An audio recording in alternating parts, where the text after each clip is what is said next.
Salam entrepreneur UC Onliners. Kita akan bahas P yang keempat, yaitu mengenai produk. Kotler dalam bukunya Manajemen Pemasaran mengatakan bahwa produk itu terdiri dari berbagai lapisan, yaitu yang pertama adalah core product atau core benefit. Jadi misalnya katakanlah kita ada sepeda motor, maka core benefit dari sepeda motor ini adalah alat transportasi. Nah, di atas itu ada yang disebut dengan basic product. Jadi basic product adalah produk dasarnya. Misalnya sepeda motor ini ya basic produknya itu harus ada rodanya. Jadi rodanya katakanlah harus ada 2 misalnya. Kemudian basic produknya itu juga harus ada kemudinya. Jadi tidak mungkin sepeda motor misalnya tanpa kemudi untuk saat ini ya. Nah, lebih dari itu ada expected product. Jadi sebuah sepeda motor itu ada apa yang diharapkan, sudah diinginkan oleh pelanggan. Misalnya saja, katakanlah sepeda motor itu perlu ada tempat duduk sadelnya itu yang empuk misalnya, itu sudah expected. Jadi kalau misalnya terbuat dari kayu atau yang keras itu mungkin sudah tidak diinginkan. Nah, di lapisan berikutnya ada augmented. Augmented itu adalah yang ditambahkan. Ditambahkan ini sebetulnya disinilah letak inovasi. Kita harus lihat bahwa ada penambahan produk yang diinginkan dan ada yang kemudian mungkin diinginkan sebentar tapi kemudian hilang. Contohnya misalnya di sepeda motor ini dulu ada augmented product di mana ada bonus diberikan tempat bagasi yang di belakang. Nah, orang mungkin senang ya ada tambahan augmented product ini, tapi lama-kelamaan orang tidak begitu suka karena mungkin misalnya pemboncengnya itu agak susah naik turunnya, mungkin juga hal-hal lain. Nah, augmented product ini kita juga harus perhatikan. Seringkali kalau kita sudah melakukannya dan kemudian pesaing-pesaing yang lain juga melakukan yang sama, maka ini menjadi sebuah expected yang diharapkan.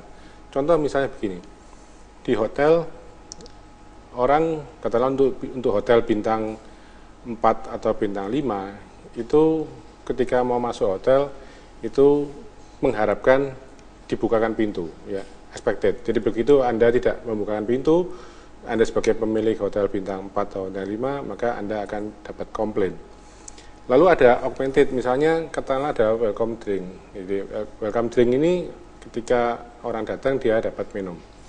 Nah, di awalnya dulu itu adalah augmented. Nah, kemudian kalau itu sudah menjadi terbiasa, maka akan menjadi expected. Jadi diharapkan. Jadi ketika kita datang ke hotel tidak ada minumnya, orang jadi komplain.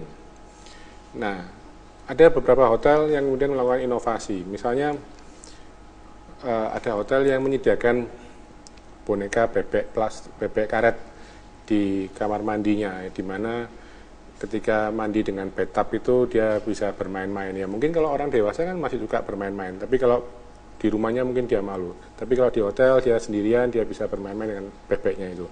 Nah, itu menjadi augmented yang kemudian akan meningkatkan daya jual. Nah, itu juga bisa dibawa pulang misalnya sebagai souvenir. Lalu juga ada bentuk-bentuk augmented yang lain. Misalnya ketika anak-anak pergi ke makan ya dengan yang menggunakan tomat misalnya, saus tomat, mereka menyediakan tomat dengan beraneka warna. Ada warna merah, kuning, hijau. Nah, kemudian dengan tomat itu anak-anak bisa berkreasi membuat lukisan di piringnya. Itu bentuk-bentuk augmented yang ditambahkan supaya angka penjualan meningkat karena orang jadi suka. Kemudian di lapisan yang berikutnya ada potensial produk. Potensial produk ini adalah sebuah produk yang masih masa mendatang. Katakanlah misalnya sekarang TV sudah ada, setelah ada LCD, ada LED, mungkin suatu ketika ada yang lain-lainnya lagi. Jadi ada potensial. Jadi ada core benefit, ada basic product, ada expected, ada augmented, dan ada potensial. Disinilah pentingnya melakukan inovasi produk. Lalu yang harus diingat juga adalah masalah merek. Merek ini memang melekat dengan baik produk maupun perusahaan kita, di mana merek ini harus kita perhatikan masalah brand equity. Brand equity ini adalah nilai finansial dari yang melekat dari produk itu. Demikian juga dalam brand itu juga ada nama ya, ada nama, ada simbol, di mana simbol itu kita sebut dengan brand mark ya. Nah, perusahaan juga biasanya punya trademark. Nah, yang paling penting dalam proses promosi juga yang berkenaan dengan produk yaitu adalah brand karakter. Beberapa perusahaan mempunyai karakter, misalnya McDonald punya Ronald McDonald, kemudian Walls punya Paddle Pop misalnya, KFC punya Chucky, dan lain sebagainya. Nah, ini kemudian supaya orang lebih ingat pada produk itu. Nah, strategi-strategi mengenai produk ini nantinya akan kita bisa lihat pada video pembelajaran berikutnya, yaitu bagaimana kita mengkaitkan ini dengan daur hidup produk, karena setiap produk itu pasti punya daur hidup. Ketika produk pertama kali diperkenalkan itu adalah masa perkenalan, kemudian ada masa pertumbuhan, ada masa kematangan, dan pelan-pelan produk itu akan mulai ditinggalkan atau fase penurunan. Kita akan bahas masalah daur hidup produk ini pada video berikutnya, yaitu bagaimana mengimplementasi marketing mix ini ke dalam daur hidup produk. Demikian dari saya, Nur Agustinus, salam entrepreneur.